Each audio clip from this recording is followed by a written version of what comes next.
I got an emergency call after hours for a elderly lady. It's a York rooftop and the famous ECM motor's out, but I just couldn't help but notice.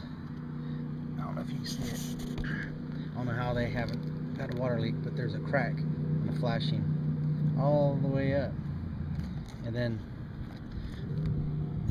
he drilled it wrong, and he's got screws missing down here, over there, over here. He's got holes here. Those are potential water leaks, and look at, he put the downshot curb over another flashing. Look at this. His garbage. He just cut the flashing and put it over the existing flashing. This is just ridiculous. And then he used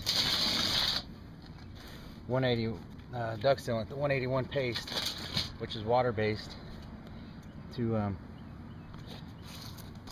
seal up his handiwork.